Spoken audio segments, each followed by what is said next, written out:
সৌর্য দেখল শ্রীমন্তী অয়নকে ছেড়ে আলাদা ঘুরছে। এদিকে দিশার বর সৌরভ শ্রীমন্তীকে একা ঘুরতে দেখে ওর দিকে এগোলো। সৌরভ প্রথম থেকেই শ্রীমন্তীকে পছন্দ করত। পাকে চক্রে ওর বিয়েটা দিশার সঙ্গে হয়েছে ঠিকই, তবে সে আজও শ্রীমন্তীকে পছন্দ করে। সব থেকে বড় কথা, সে এখনও শ্রীমন্তীর মন পাওয়ার জন্য অনবরত চেষ্টা করে চলেছে। যদিও শ্রীমন্তী কখনোই সৌরভকে বিশেষ পাত্তা দেয়নি। অয়নের দিকে চেয়ে দিশা সৌর্যকে বলল, অয়নের জামা কাপড় দেখেছো? এত দামি ব্র্যান্ডের জামা কাপড় শ্রীমন্তী কিনে দিয়েছে ওই ভিখারিটাকে। মেয়েটা আজকাল কিন্তু অয়নকে একটু বেশি ভাও দিচ্ছে। একটু বেশি লাফাচ্ছে এরা, এবার দেখ আমি কি করি। বলেই সৌর্য একটা মদের গ্লাস তুলে নিয়ে অয়নের দিকে এগোলো। দূর থেকেই জোর গলায় ব্যঙ্গের সুরে বলে উঠল, আরে অয়ন বাবু, আজ ব্র্যান্ডের জামা কাপড় পরে বউয়ের পয়সায় ভালোই ফুটানি চলছে দেখছি। না হলে তোমার মতো একটা হদ্দ বেকারের কি আর ক্ষমতা আছে এসব দামি পোশাক পরার? আশেপাশে থাকা কিছু লোক সৌর্যের কথায় হেসে উঠল। ঠিক তখনই দিশাও হাতে মদের গ্লাস নিয়ে এগিয়ে এলো ওদের কাছে। অয়নকে দেখে দিশা বলল, আরে অয়নদা, সব ঘর জামাইরাই শ্বশুর বাড়ির পয়সায় জীবন চালায়, তাতে কার কি সমস্যা? তুমি যদি তোমার বউয়ের পয়সায় বসে খাও তাতে ক্ষতি কি? দিশার কথায় বিদ্রুপ করে হেসে উঠল সৌর্য। তারপর বলল, আচ্ছা ঠিক আছে বাবা, সরি, কিন্তু দিশা, তোর কি মনে হয় শ্রীমন্তী এই ভিখারিটাকে সত্যি ভালোবাসে? জবাবে দিশা হেসে উঠে বলল, কেন, তোর তা মনে হয় না বুঝি? সৌর্য হেসে বলল, ওই দেখ, শ্রীমন্তী ওই কোণে অন্য কারোর সাথে ব্যস্ত, আর এখানে ওর বর বেচারা চুপচাপ একা দাঁড়িয়ে। দিশা অয়ন দুজনেই সৌর্যর কথা শুনে সেদিকে তাকিয়ে দেখল শ্রীমন্তী সৌরভের সাথে কথা বলছে। দিশা কিছু একটা ভেবে বলল, ঠিক তো, পার্টিতে অন্তত অয়নকে একা ছাড়া ঠিক হয়নি শ্রীমন্তীর। তারপর অয়নের দিকে তাকিয়ে দিশা বলল, তুমি মন খারাপ করো না অয়নদা, এসো আমরা সবাই একসঙ্গে এনজয় করি। নিজের হাতে থাকা মদের গ্লাসটা অয়নের দিকে এগিয়ে দিল দিশা। এক ঝলক গ্লাসটা দেখে অয়ন গম্ভীর গলায় বলল, সরি দিশা, আমি এসব খাই না। অয়নের কথা শেষ না হতেই সৌর্য মদের গ্লাসটা সোজা অয়নের ঠোঁটে ঠেসে ধরে বলল, ও কাম অন অয়ন, তুমি মল্লিক পরিবারের পার্টিতে এসেছো, এখানে তো আমরা যা খাই তা খেতেই হবে। আফটার অল একটা রেপুটেশনের ব্যাপার আছে তো, তাই না? কথাটা বলতে বলতেই অয়নের মুখের মধ্যে পুরো পানীয়টা ঢেলে দিল সৌর্য। অয়ন বাধা দিয়েও নিজেকে ওদের হাত থেকে ছাড়াতে পারল না, গিলতে বাধ্য হলো ওই সোনালি তরলটা। সৌর্য গ্লাস সরিয়ে নিলে দিশাও নিজের গ্লাসটা অয়নের ঠোঁটে চেপে ধরে বলল, আরে সৌর্যর থেকে ড্রিঙ্কস নিতে পারলে আমার থেকে কেন পারবে না? চলো চলো, মুখ খোলো। অনেক বারণ করার পরেও নিজেকে সামলাতে পারল না অয়ন। ওদের জেদের কাছে ও অসহায় হয়ে পড়ল। অতিরিক্ত ড্রিঙ্ক করার ফলে তার নেশা হয়ে গেল। ওকে মদ্যপ অবস্থায় দেখে সৌর্য আর দিশা দুজনেরই খুব মজা লাগছিল। এদিকে সুরভি দেবী সৌর্যর বাবার সাথে পার্টিতে এসে উপস্থিত হলেন।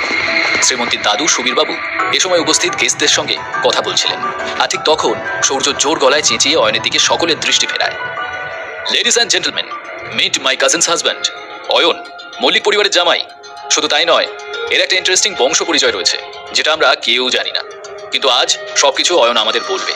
ও কোন বংশের ছেলে, কি কাজ করে, কেন আমাদের পরিবারের সঙ্গে সম্পর্ক জুড়েছে, সব বলবে অয়ন। কি অয়ন, বলতে পারবে তো? নেশাগ্রস্ত অয়ন ওদের দিকে তাকিয়ে বলল, এই জন্যই তুমি আর দিশা জোর করে আমাকে নেশা করালে? আমি কে যখন এতই জানার শখ, তখন শোনো। ততক্ষণে ওদের চারপাশে লোক জড়ো হয়ে গিয়েছিল। সবাই বেশ আয়েশ করে যেন নাটক দেখছিল। এরপর অয়ন সূর্যের দিকে চেয়ে বলল, মাই ডিয়ার শালাবাবু, সবার আগে আমি তোমার ব্যাপারে কিছু বলতে চাই। তুমি হলে লোভী আর স্বার্থপর একটা লোক। মল্লিক ইন্ডাস্ট্রিজের পুরো ব্যবসাটা তুমি হাতিয়ে নিতে চাও।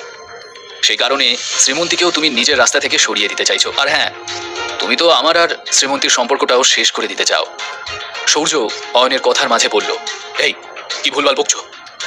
জবাবে অয়ন নিজের ঠোঁটে আঙুল রেখে সূর্যকে চুপ থাকার ইশারা করে বলল, এখনো আমার কথা শেষ হয়নি সূর্য। এই ব্যবসাটা নিজের হাতের মুঠোয় নেওয়ার জন্য তুমি অগুন্তি নোংরা খেলা খেলেছ। এতে তোমার বাবাও সাহায্য করেছেন তোমাকে, আর দাদুর সামনে প্রতি মুহূর্তে ভালো মানুষের অভিনয় করে ওনাকে শ্রীমন্তীর বিরুদ্ধে উস্কিয়ে ওনার মনে শ্রীমন্তী সম্পর্কে একটা খারাপ ধারণাও তৈরি করেছো তুমি। ঠিক তখনই সুবীরবাবু অয়নের কাছে এসে বললেন, অয়ন কি বলছো তুমি? অয়ন সুবীরবাবুর দিকে চেয়ে বলল, আরে দাদু ভাই, আপনাকে আর কি বলবো। আপনি শ্রীমন্তীকে কাজের সুযোগ দিলেও বিশ্বাস করেন সৌর্যকেই। আপনি মন থেকে চান কোম্পানির প্রতিটা কাজের দায়িত্ব সৌর্যই সামলাক। সৌর্যকে আপনি বিশ্বাস নয়, অন্ধবিশ্বাস করেন। তাই অফিস সংক্রান্ত কোনো সিদ্ধান্ত নিলে তা সৌর্যর পক্ষে আর শ্রীমন্তীর বিপক্ষেই নেন। তখনই দিশা এসে অয়নকে বলল, অয়নদা, ভুলে যেও না কার সঙ্গে কথা বলছো, দাদু কিন্তু আমাদের গুরুজন। অয়ন দিশাকে দেখে বলে উঠল, আরে দিশা যে, তা তুমি আর সৌর্য যে শ্রীমন্তীর বিরুদ্ধে একজোট হয়েছো সেই আন্দাজ আমি অলরেডি করেছি। যদিও তুমি সৌর্যর কাজন, কিন্তু তোমাদের দুজনের মধ্যে যে ঝামেলা আছে তা বেশ বুঝি আমি। কিন্তু শ্রীমন্তীর ক্ষতি করার সময় তোমরা দুজন এক হয়ে যাও, আর এই জন্যই তোমরা দুজনে আমাকে জোর করে নেশা করিয়েছ। কিন্তু জেনে রাখো, আমি শ্রীমন্তীর পাশেই আছি, ওর কোনো ক্ষতি আমি হতে দেব না। কথাগুলো বলতে বলতেই অয়নের চোখে জল এসে গিয়েছিল। একটু আনমনা হয়ে ও বলল, সত্যি বলতে কি শ্রীমন্তী তোমাদের সবার থেকে বেশি ট্যালেন্টেড। ও পরিবারের সকলের খেয়াল রাখতে জানে, আবার ফ্যামিলি বিজনেস নিয়েও চিন্তা করে, তাও ওর সঙ্গেই সবচেয়ে বেশি অন্যায় হয়। ইতিমধ্যে শ্রীমন্তী ওখানে চলে আসে। অয়ন নেশার ঘরে থাকলেও যা বলছিল প্রতিটা কথাই ঠিক। কথাগুলো শুনে শ্রীমন্তীর চোখেও জল চলে এলো। এমন সময় সৌর্য অয়নের কাছে এসে ওর হাত চেপে ধরে বলে, ব্যাস অনেক হয়েছে, সকলের সামনে অনেক অপমানিত করেছো তুমি আমাদের। এখন ভালোই ভালো এখান থেকে বিদায় নিলেই তোমার মঙ্গল, না হলে। কথাটা বলে সৌর্য অয়নকে জোর ধাক্কা দিতেই ও হোঁচট খেয়ে শ্রীমন্তীর পায়ের কাছে এসে পড়ল। তা দেখে সৌর্য হেসে উঠল, ওটাই তোর জায়গা, শ্রীমন্তীর পায়ের জুতোর সমান তুই আগেও ছিলি আর আজও আছিস। নীরবে শ্রীমন্তী অয়নের হাতটা ধরে ওকে ওঠালো। অয়ন তখনও নেশার ঘরে বিড়বিড় করছিল। ওকে দু হাতে সামলানোর চেষ্টা করতে করতে রাগে শ্রীমন্তীর চোয়াল শক্ত হলো। ও দিশা আর সৌর্যের দিকে তাকিয়ে বলল, আজ তোরা দুজনে অসভ্যতার চরম সীমাটাও পার করে ফেলেছিস। কাউকে ছোট করার জন্য তোরা যে কতটা নিচে নামতে পারিস তা আজ আমার দেখা হয়ে গেল। কিন্তু একটা কথা শুনে রাখ, অয়নকে কিছু বলার আগে মনে রাখবি ও আমার হাজব্যান্ড, আর হাজার চেষ্টা করলেও এই সত্যিটা তোরা বদলাতে পারবি না। তাই আজকের পর থেকে যদি কেউ অয়নের সাথে কোনো রকম খারাপ ব্যবহার করে তবে কিন্তু ভালো হবে না বলে দিলাম। শ্রীমন্তীর কথা শুনে সৌর্য এবং দিশা দুজনেই হাঁ হয়ে গেল। ওরা কল্পনাও করতে পারেনি যে শ্রীমন্তী অয়নের পাশে দাঁড়াবে। সুরভি দেবীও হতবাক হয়ে সৌর্য আর দিশার কাছে এসে জিজ্ঞেস করলেন, এসব কি নাটক চলছে? উত্তরে সৌর্য বলে, কাকিমা, এই অয়ন হলো আমাদের পরিবারের একটা কলঙ্ক, আর শ্রীমন্তী এই কলঙ্কের দাগটাকে সঙ্গে নিয়েই সারা জীবন থাকতে চাইছে। সৌর্যের কথায় সুরভি দেবী দীর্ঘশ্বাস ফেলে বললেন, এখন আমাদের কি বা করার আছে? শ্রীমন্তীর বাবাই ওই ভিখারি অয়নটাকে আমার মেয়ের গলায় ঝুলিয়ে দিয়েছে। সৌর্য বাঁকা হাসি দিয়ে বলল, অনেক কিছুই করার আছে, তুমি চাইলে আমরা এদের সম্পর্কটা শেষ করে দিতে পারি। অবাক হয়ে সুরভি দেবী জিজ্ঞেস করলেন, কিন্তু কিভাবে? আমি তো একে ঘাট থেকে নামানোর কোনো রাস্তাই খুঁজে পাচ্ছি না। এরপর সৌর্য সুরভি দেবীর কানের কাছে ফিস ফিস করে এমন কিছু বলল যা শুনে ওনার ঠোঁটে হাসির রেখা ফুটে উঠল। সুরভি দেবী বলে উঠলেন, কিন্তু এতে আমার মেয়ের কোনো ক্ষতি হবে না তো? হাসি মুখে সূর্য বলল, আরে না কাকিমা, ডোন্ট ওয়ারি, কিচ্ছু হবে না। এদিকে শ্রীমন্তী মদ্যপ অয়নকে নিয়ে পার্টি থেকে বেরিয়ে এলো। কোনো দিকে না তাকিয়ে অয়নকে গাড়িতে বসিয়ে সোজা ছুটল ওদের বাড়ির উদ্দেশ্যে। শ্রীমন্তী বুঝতে পারছিল যে পার্টিতে সৌর্য আর দিশার জন্যই পরিস্থিতি এতটা জটিল হয়ে উঠেছিল। কিন্তু এটা ভেবে শ্রীমন্তীর ভালো লাগছিল যে অয়ন যা যা বলেছে সবটাই শ্রীমন্তীর মনের কথা। এই সত্যি কথাগুলো শ্রীমন্তী বরাবর বলতে চেয়েছে, কিন্তু পারেনি। বাড়ি পৌঁছে অয়নকে ওর বিছানায় শুইয়ে দিল শ্রীমন্তী, কিন্তু অয়ন ওকে শক্ত করে ধরে থাকায় ব্যালেন্স হারিয়ে সে অয়নের বুকের ওপর পড়ে গেল। আর তখনই নেশায় থাকা অয়ন শ্রীমন্তীকে জড়িয়ে ধরল, এবং এতটাই গভীরভাবে জড়িয়ে ধরল যে শ্রীমন্তী কিছুতেই ছাড়াতে পারল না। নেশার ঘোরে অয়ন বিড়বিড় করে চলল, শ্রীমন্তী, আমি তোমাকে ভীষণ ভালোবাসি। আজকের ঘটনার জন্য সরি, কিন্তু এতে আমার কোনো দোষ নেই। সবাই আমাদের আলাদা করতে চাইছে, কিন্তু আমি তা হতে দেব না। যাই হয়ে যাক, আমি সব সময় তোমার সাথে থাকবো, তোমাকে একা ছেড়ে কখনো যাব না। অয়নের কথাগুলো শুনে শ্রীমন্তীর ঠোঁটে হাসি খেলে গেল। ও অয়নের গায়ে একটা চাদর চাপা দিয়ে নিজের ঘরে চলে এলো। বিছানায় শুয়েও শ্রীমন্তীর ঘুম আসছিল না। অয়নের কথাগুলো মনে করতে করতে কখন যে সারাটা রাত কেটে গেল বুঝতেও পারল না শ্রীমন্তী। অবশেষে ভোরের দিকে ওর চোখটা বুজে এলো। পরের দিন সকাল সকালই অয়নের ঘুম ভেঙে গেল। গত রাতের পার্টির পুরো ঘটনাটা মনে পড়তেই চিন্তায় পড়ে গেল সে। কিভাবে শ্রীমন্তীর মুখোমুখি হবে অয়ন ভেবে পাচ্ছিল না।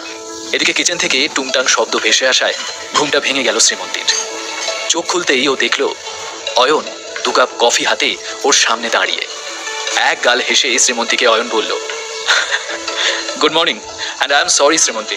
গতকাল পার্টিতে সবার সামনে তোমাকে অপমানিত হতে হলো, আমার জন্য তোমাকে প্রবলেমে পড়তে হলো। শ্রীমন্তী অয়নের দিকে তাকালো। কাপ দুটো নামিয়ে রেখে অয়ন নিজের 2 কান ধরল।